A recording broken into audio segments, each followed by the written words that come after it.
Hello students, welcome to Magnet Brains Hindi. मैं लाली वर्मा आप सभी स्टूडेंट्स का बहुत बहुत स्वागत करती हूँ। स्वागत करने के साथ साथ ये आशा भी करती हूँ कि आप सभी स्वस्थ होंगे, खुश होंगे और साथ ही साथ अपनी बहुत अच्छे से पढ़ाई कर रहे होंगे, अपने आप का ख्याल भी रख रहे होंगे। अभी किसी भी तरह की लापरवाही नहीं करना है अपने स्वास्थ्य के प्रति, क्योंकि अब परीक्षाओं की घड़ी आने वाली है नज़दीक।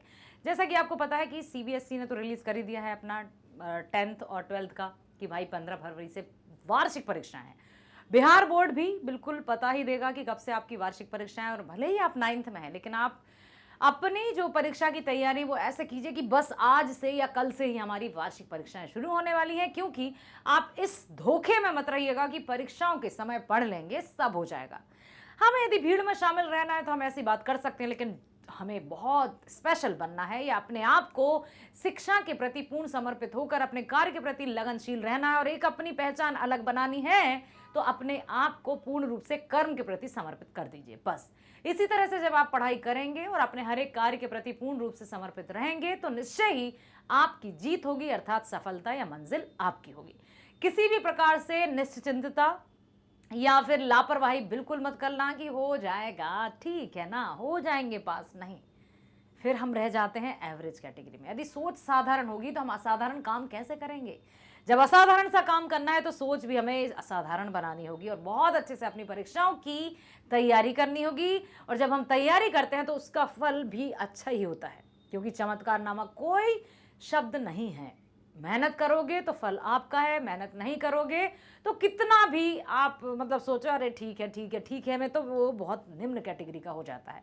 इसलिए अपने आप को हमेशा अपडेटेड रखिए और साथ ही साथ हर एक वीडियो को ध्यानपूर्वक देखिए, ना केवल हिंदी बल्कि मैं सभी विषय की बात करूंगी। आप हर एक विषय के वीडियोस ध्यानपूर्वक देखो, जिससे आप हर एक विषय में पारंगत हासिल कर सको और अपने विषय में एक निपुणता प्राप्त करके अपनी परीक्षाओं में अव्वल प्राप्त कर सको। ठीक है, जब आप 10वीं में आओगे तब भी कुछ कहते हैं ना कि सीढ़ी दर सीढ़ी जब हम आगे बढ़ते हैं तो अपने आप हमारी बुद्धि का विकास भी होता है। लेकिन यदि हम सोच लेंगे नहीं ठीक है बस, तो वो बुद्धि भी हमारी आलसी हो जाती है। तो अपने आप को हिट रखना है, फिट रखना है और स्वास्थ्य का ध्यान देना है। मेरे प्यारे विद्यार्थियों, हमने अपनी पाठ्य पुस्तिका जो कि पूरक पाठ्य पुस्तिका है उसके 2 चैप्टर्स कंप्लीट कर लिए। 3rd चैप्टर हमारा चल रहा है, व्याख्या वाला वीडियो आशा करती हूँ आप सबने देखा होगा। बिहार की नृत्य कला के बारे में हम जाने हैं, कौन कौन से ऐसे नर्तक थे जो ना केवल बिहार में, ना केवल भारत में बल्कि संपूर्ण विश्व में विख्यात हुए, उनको विश्व प्रसिद्धि भी प्राप्त हुई। ऐसे ही नर्तकों ने जन्म लिया है बिहार में, उनके बारे में हमने सुना जाना। अब बारी है आपकी, क्योंकि ये वीडियो है बहुविकल्पीय प्रश्नों का, ये वीडियो है मल्टीपल चॉइस क्वेश्चंस का, जिसमें प्रश्न रहेगा 1, ऑप्शन होंगे 4। और यदि आपने प्रथम और द्वितीय वीडियो जैसे कि व्याख्या का वीडियो या बिहार बोर्ड सॉल्यूशंस ध्यानपूर्वक सुने हैं और देखे हैं तो तुरंत आप बिल्कुल पल भर में आंसर दे पाओगे। तो आ जाओ मेरे साथ, क्योंकि उत्तर देना है आपको। चलो चलते हैं मल्टीपल चॉइस के पहले क्वेश्चन पर। प्रश्न है, ज्योतिरेश्वर ठाकुर कहां के संगीत शास्त्री थे? कहां के संगीत शास्त्री थे? मगह के। अब नाम पूरे वहीं के हैं, आप ये मत सोचना कि अजाता मध्य प्रदेश, बिहार, उड़ीसा, ऐसा नहीं है। उन्हीं क्षेत्रों के नाम हैं जो कि आपके ही एरिया के हैं। ज्योतिरेश्वर ठाकुर कहां के संगीत शास्त्री थे? मगह के, छपरा के, मिथिला के या इनमें से कोई नहीं? बताइए। यदि प्रथम प्रश्न आपने सही दिया तो मैं समझ जाऊंगी कि बहुत अच्छे से आपने सुने हैं और सारे वीडियोस मतलब व्याख्या वाला और बिहार बोर्ड सॉल्यूशंस वाला आपने देखा है। किसको पता है जल्दी से जल्दी कमेंट बॉक्स में लिख दो। आप सेकंड काउंट कर सकते हो कि इतने सेकंड तक मैंने आंसर नहीं बताया और आपने कौन से सेकंड पर आंसर दिया है। चलो अब देखते हैं। मिथिला, बिल्कुल। तो जो ज्योतिरेश्वर ठाकुर थे वे मिथिला के संगीत शास्त्री कहे जाते हैं। इनमें से निम्नलिखित जो हैं, इनमें से कौन बिहार का लोक नृत्य नहीं है? लोक नृत्य नहीं है। झिझिया, भरतनाट्यम,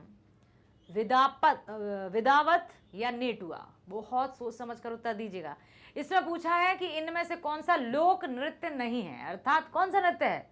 शास्त्रीय। यदि एक नहीं है तो कौन सा होगा? किस तरह के नृत्यों की हमने बात की है इस चैप्टर में? या तो लोक नृत्य की बात की है या शास्त्रीय नृत्य की बात की है।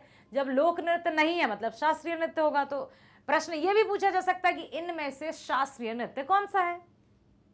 भरतनाट्यम, मतलब कि लोक नृत्य भरतनाट्यम नहीं है। प्रश्न दो तरीके से पूछे जा सकते हैं, या तो पूछा जा सकता है कि कौन सा शास्त्रीय नृत्य है या कौन सा लोक नृत्य नहीं है। उत्तर होगा एक ही, जो कि उत्तर होगा यस, भरतनाट्यम। अगले प्रश्न की तरफ चलते हैं। अगला प्रश्न है, इनमें से कौन वर्षा के लिए गाए जाने वाला नृत्य, किए जाने वाला नृत्य है? वर्षा के लिए कौन सा नृत्य किया जाता है? हमने चर्चा की थी फर्स्ट वीडियो में। इस व्याख्या वाला वीडियो यदि आपने देखा है, बहुत अच्छे से आप बता पाओगे कि करिया झूमर है या झिझिया है, जट जटिन है या समाचकेवा है। समाचकेवा, बताओ। थोड़ा सा इंतजार कर रही हूं मैं आपके सही उत्तर का, और सही उत्तर जब आप दोगे तो अपने नाम के साथ उत्तर दो, अच्छा लगता है। ठीक है, तो वर्षा के लिए किए जाने वाला व्रत नृत्य का नाम है Jat Jatin. Yes, very well done, बहुत बढ़िया, keep it up. Jat Jatin लोक नृत्य है, कहाँ का? मिथिला का है, मगह का है, उपर्युक्त दोनों का है, या इनमें से कोई नहीं? बोलो। जट जटिन जो नृत्य है वो कहाँ का है? मिथिला, मगह, उपर्युक्त दोनों, या कोई नहीं? तो मेरे विचार से जट जटिन मिथिला का है, मगह का भी है, ऐसा लग रहा है। इनमें से एक का है या दोनों का है? तो आइए चेक करते हैं। ये है मगह का। जट जटिन लोक नृत्य है मगह का, याद ना रखना याद, ठीक है? जट जटिन मगह का है। चलते हैं हम अगले प्रश्न की ओर। अगला प्रश्न है, महिलाओं की गोल घेराबंदी। जैसे बहुत सारी महिलाएं हैं, ठीक है, और बहुत सारी महिलाएं, बहुत सारी महिलाएं, बहुत सारी महिलाएं, बहुत सारी महिलाएं, बहुत सारी महिलाएं, ठीक है, गोला घेरा बनाकर हैं, ठीक, ऐसा कर लेते हैं।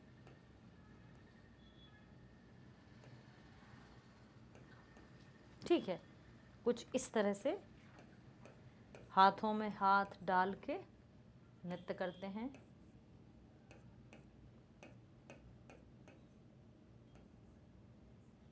ठीक है, तो ये गोल घेरा बनाकर नृत्य किया जाता है। अब देखते हैं, थोड़ा सा अपन ट्राई करते हैं कि संभवतः महिलाओं की गोल घेराबंदी के बीच एक महिला द्वारा किया गया नृत्य। अब इनके बीच में एक और महिला रहती है जिसके सिर पर घड़ा रहता है। उस महिला को अपन थोड़ा और बड़ा कर देते हैं कि जो महिला बीच में रहती है, ठीक है, उसके सिर पर एक घड़ा रहता है, घड़े में छेद रहते हैं और उसमें दीपक जलता रहता है, छेद रहते हैं।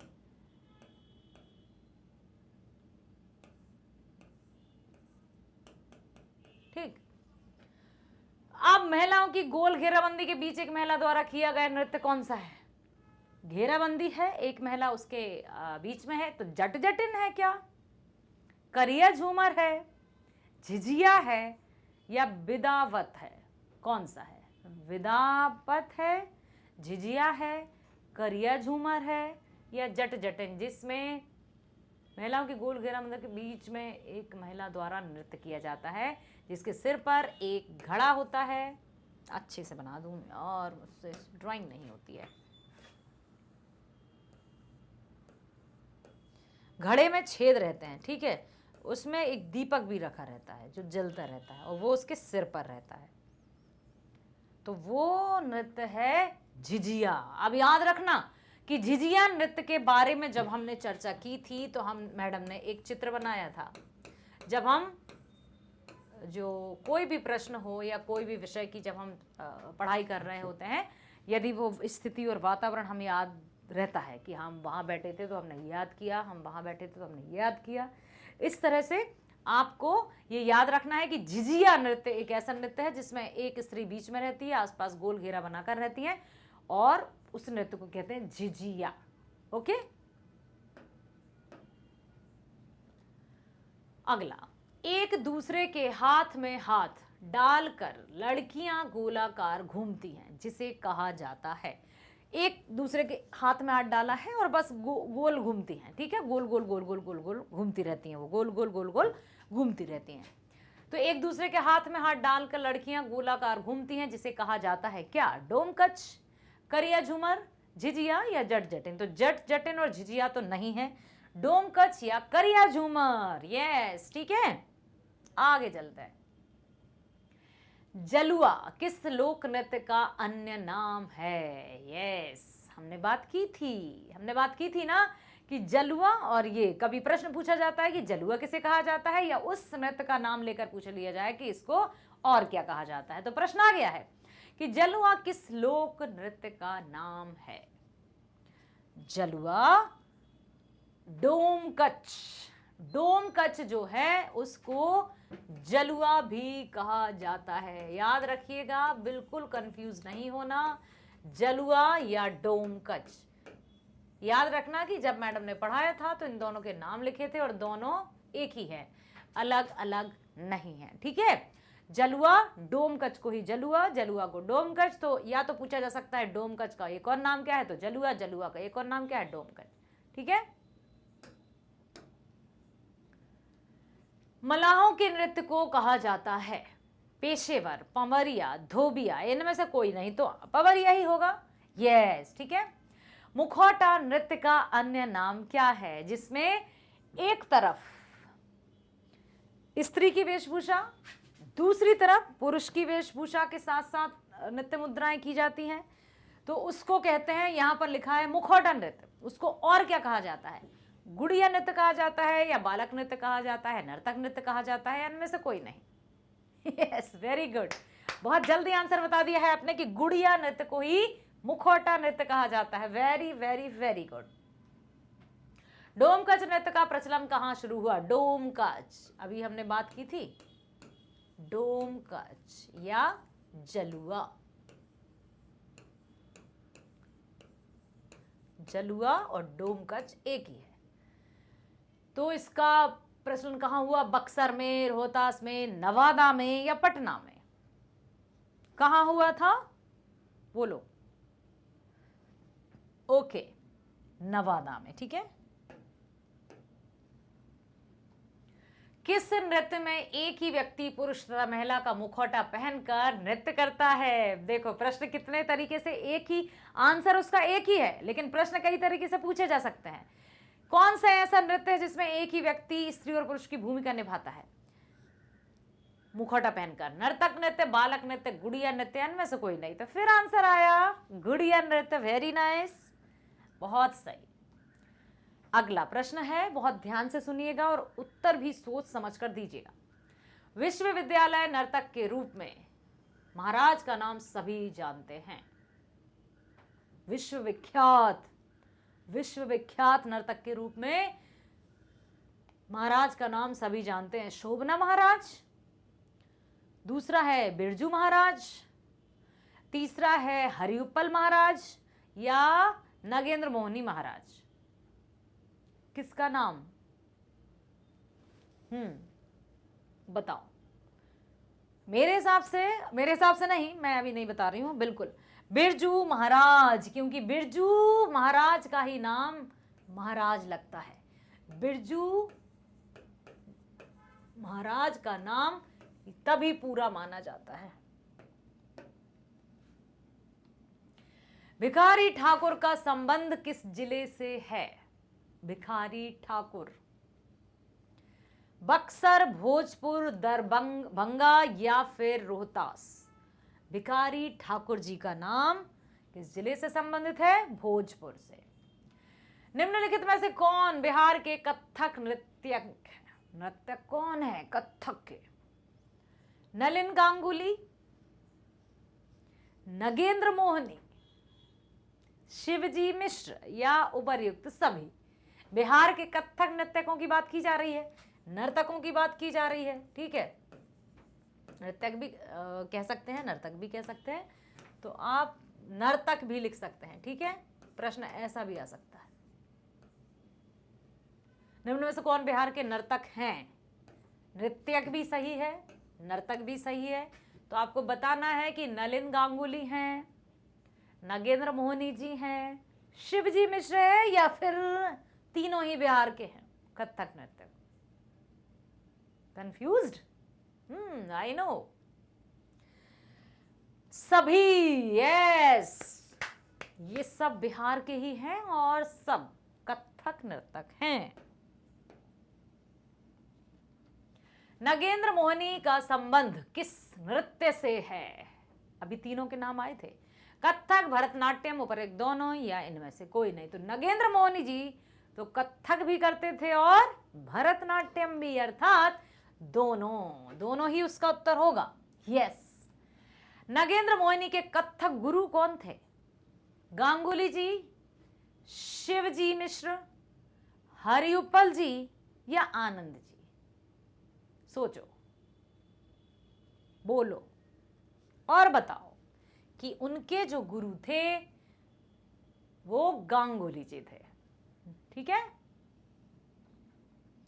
अंतरराष्ट्रीय ख्याति का आचार्य किसे माना जाता है? अंतरराष्ट्रीय ख्याति का आचार्य, अंतरराष्ट्रीय ख्याति का आचार्य नागेंद्र मोहनी जी को, नलिन गांगुली जी को, हरिउप्पल जी को, या फिर शिवजी मिश्र को? सोचिए, सोचिए और बोलिए और फिर बताइए कि मैडम ये वाला ऑप्शन सही है, आप इसको टिक कर दीजिए।